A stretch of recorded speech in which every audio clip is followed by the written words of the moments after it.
I, a 32-year-old man, tied the knot nearly 3 years prior. At present, I am navigating a separation from my spouse, a 31-year-old woman named Natalie. Natalie had been a young widow with 2 children when we first encountered each other. We spent almost 2 years courting before becoming engaged, and our engagement lasted for 5 months prior to our wedding. At the time of writing, Natalie's children, Liam, 12, and Emma, 13, were part of the picture, and I distanced myself from the relationship a little over 6 months ago. Natalie's late husband, Thomas, passed away unexpectedly about 1.5 years before we met. Reflecting on the past, I now recognize how swiftly everything unfolded for the children. I understand why the pace might have been too rapid. However, I had known individuals who had remarried even sooner, found joy in their subsequent unions, and the children adapted well. I, therefore, assumed that our situation would mirror that experience. Throughout our courtship, everything progressed smoothly. I developed a good rapport with Natalie's children. They welcomed my presence as we nurtured a strong connection. Natalie and I treasured our moments together during that period, and I felt that she was sincerely devoted to our bond. Even after we began cohabiting, our shared life remained pleasant. After the wedding, however, the children gradually withdrew from me. They no longer embraced my offers to drive them around or assist with homework and outings, insisting instead that their mother handle those tasks. Our conversations diminished, and when I asked if they were all right, I was met with merely a shrug or a simple yeah.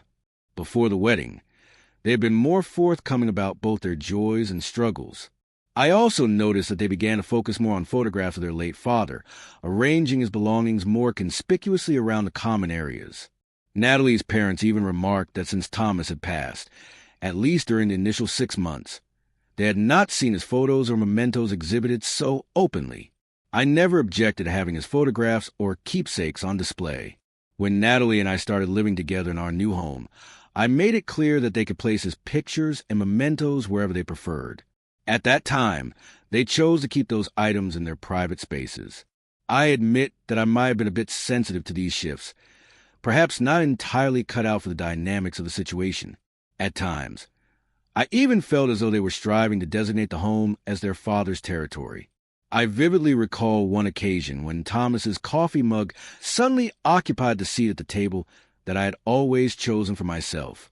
After months of unchallenged routine, his mug appeared and stayed put, prompting the children to watch me closely during meals to see if I would relocate. I later discussed this with Natalie, who agreed that it was appropriate for me to select a different seat. They also started showcasing photos from when Thomas was alive in more prominent spots, while concealing those that featured me behind them. When I asked if they had rearranged the photos, they replied that they simply wanted the images of their family to be on display. Simultaneously, my spouse, now Natalie, started behaving in a noticeably altered way. She allocated considerably less time for us. Even when we shared moments together, she appeared less warm and affectionate, and I observed her more frequently handling her very first wedding band, which she wore as a necklace. She reverted to referring to her previous husband's relatives as her in-laws, while refraining from labeling my relatives similarly. Her main focus shifted toward spending time with her late husband's parents and siblings, opting for their company over that of my family, even when that meant the children were not joining us. Often, she would forget about the commitments we had with my kin. She made virtually no effort to bond with my side of the family, despite their attempts to grow closer to both her and the children. Moreover, the plans we had laid out before our union, like raising 1 or 2 children, were suddenly dismissed by her uncertainty once we were married. Curiously, she maintained the same openness and warmth with everyone else, enjoyed herself as always. Yet with me, it was as if each reminder of my presence was like a chilling splash of cold water. I tried to converse with her about these shifts, but she was always busy or insisted she was unaware of the change in behavior, promising to be more attentive, promises that never materialized. Soon, she began to speak of her late husband even more frequently. When I attempted to involve myself in conversations about him, she continued as if I were absent, almost as though she resented my remarks on his memory. Ultimately, I reached a point where I could no longer cope. Despite knowing there might be ways to work things out, I felt that no one else would choose to endure such circumstances.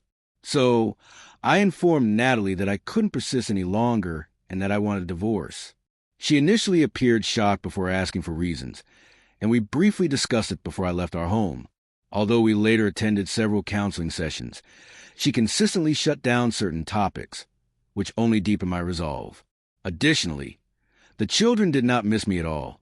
In fact, I later learned they had mentioned to their aunt that the house finally felt like a true home.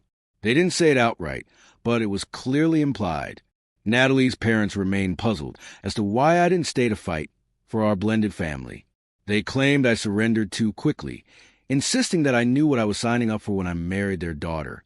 Even though Natalie has now suggested we try to work things out, I simply cannot see a future together.